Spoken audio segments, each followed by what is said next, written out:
जोहार नमस्कार। YouTube channel देश की बात से मैं शैलेंद्र कुमार। जय प्रयागराज, जय गंगा माँ। दोस्तों, इतिहास रचता हुआ कुंभ का मेला प्रयागराज। आप सभी लगातार लगभग 1.5 महीने से कुंभ के आयोजन को सोशल मीडिया के माध्यम से एवं टेलीविजन के माध्यम से और स्वयं जा करके आप सभी ने कुंभ को इस बार जाना है। तो दोस्तों, जैसा कि आप सभी जान रहे हैं कि लगातार विश्व में सबसे बड़े मेले के रूप में आयोजन हो रहे प्रयागराज कुंभ महाकुंभ का आयोजन चल रहा है और आप सभी उसको सोशल मीडिया से, प्रिंट मीडिया से, इलेक्ट्रॉनिक मीडिया से और स्वयं जा करके उसको जाना है, देखा है, समझा है। इस बार का जो कुंभ है वो बड़ा ऐतिहासिक इसलिए हो रहा है क्योंकि ये 144 वर्षों के बाद ये संयोग बना है। इसलिए लोगों की लगातार भीड़ कुंभ में बढ़ती ही जा रही है।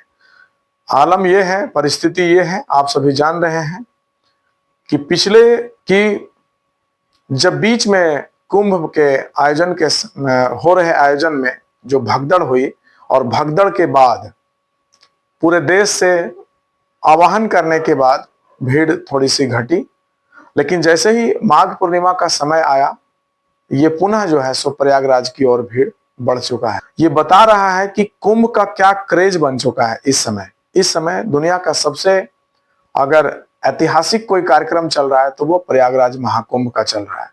पूरी दुनिया से लोग आ रहे हैं, सभी धर्मों के लोग आ रहे हैं, विशेष करके यूरोपियन कंट्री यहाँ और एशिया के कई देश जहाँ पे बौद्ध धर्म को मानने वाले लोग हैं वो सभी आकर के इस कुंभ में डुबकी लगा रहे हैं और इसका आनंद उठा रहे हैं।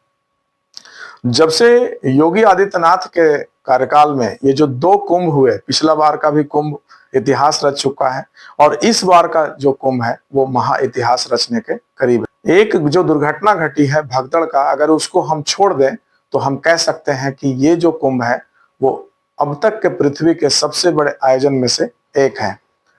कुंभ में क्या फिल्म अभिनेता, क्या नेता, क्या राजनेता, वो सभी लोग आकर के आनंद उठा रहे हैं और ये भीड़ अब बढ़ती ही जा रही है। जिस प्रकार से लगातार भीड़ बढ़ता जा रहा है कुंभ में, ये बताने के लिए काफी है कि कुंभ का क्या क्रेज है।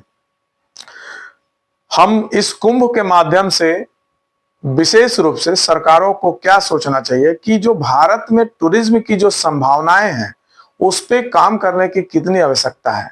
अगर किसी जो ऐतिहासिक हमारा धरोहर है, धर्म से संबंधित जो भी धरोहर है, आध्यात्मिक स्थल हैं, टूरिस्ट स्थल हैं, उनको अगर अच्छा से पब्लिसिटी किया जाए और यूं कहें तो वहां का अगर बढ़िया से व्यवस्था बनाया जाए तो ये जितने भी हमारे पास संसाधन है टूरिज्म का उसमें एक विशेष पहचान बन सकता है और विशेष पहचान बनाने के साथ साथ रोजगार के नए साधन का अवसर खोल सकता है।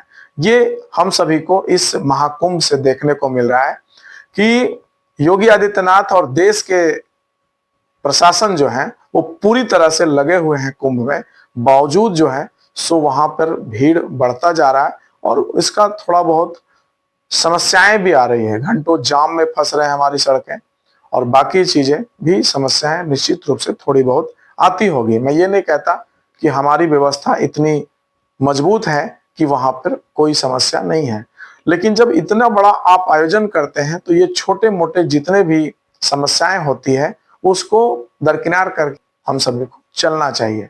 क्योंकि एक तरफ जहां 50 करोड़ से अधिक लोगों ने अभी तक कुंभ में स्नान कर लिया है और 50 करोड़ का जो संख्या होता है दोस्तों, आप समझ सकते हैं कि इसमें लगभग 50 देश से अधिक देश समा जाएंगे जिनकी पूरी जनसंख्या है और वहां का जो एडमिनिस्ट्रेशन है उनके पास अलग अलग देशों का अलग अलग संसाधन होता है और एक उत्तर प्रदेश राज्य जो इस प्रकार के व्यवस्था को करने के लिए अपनी क्षमता का प्रदर्शन कर रहा है, ये वाकई में काबिल तारीफ है, प्रशंसा के काबिल है। जिस प्रकार उत्तर प्रदेश गवर्नमेंट इस व्यवस्था को प्रयागराज महाकुंभ के योजना को सफल बना रहा है, ये वाकई में ये काफी गौरवपूर्ण क्षण है हमारे देश के लिए, हमारे देश के शासन व्यवस्था के लिए। प्रयागराज के कारण आसपास के जितने तीर्थ स्थल हैं, विशेष रूप से काशी विश्वनाथ और अयोध्या तीर्थ नगरी और साथ ही साथ वृंदावन और बाकी जो क्षेत्र हैं वहां पे भी टूरिस्टों का करोड़ों करोड़ की संख्या में जाना सुनिश्चित हो रहा है। और इसका सबसे बड़ा बेनिफिट ये हो रहा है कि आप देख रहे हैं कि जिस प्रकार से टूरिज्म पर जो इस बार लाभ मिल रहा है उत्तर प्रदेश गवर्नमेंट को, ये उत्तर प्रदेश सरकार के शक्तियों को, विशेष करके जीडीपी में जो इजाफा होगा, ये आने वाले समय में हम सभी को देखने को मिलेगा। तो हम कह सकते हैं कि उत्तर प्रदेश के तर्ज पर जिस प्रकार से वहां योगी आदित्यनाथ के नेतृत्व में प्रशासन काम कर रही है और इस व्यवस्था को सफल बना रही है, तो हमारे पूरे देश में अलग अलग राज्यों में अलग अलग धर्म स्थल, टूरिस्ट प्लेस हैं, जहां पर हम अच्छी तरह से व्यवस्था बना करके और पब्लिसिटी करके उसको हम विशेष बना सकते हैं। लगातार कुंभ का रिपोर्टिंग आप सभी को कई माध्यम से मिल रहा है, मैं भी कोशिश कर रहा हूं। जाना सुनिश्चित हुआ था, लेकिन 28 तारीख के भगदड़ के बाद हमारी पूरी टीम रुक गई और अभी हम लोग नहीं गए हैं। हम लोग कोशिश करेंगे कि महाशिवरात्रि तक प्रयागराज जाएं और जाकर के लाइव रिपोर्टिंग आप सभी को वहां का कराएं। तो लगातार आप सभी बने रहें हमारे साथ और कुंभ का आनंद लेते रहें। पुनः आप सभी को बहुत बहुत धन्यवाद। जोहार, जय मां गंगा, जय प्रयागराज।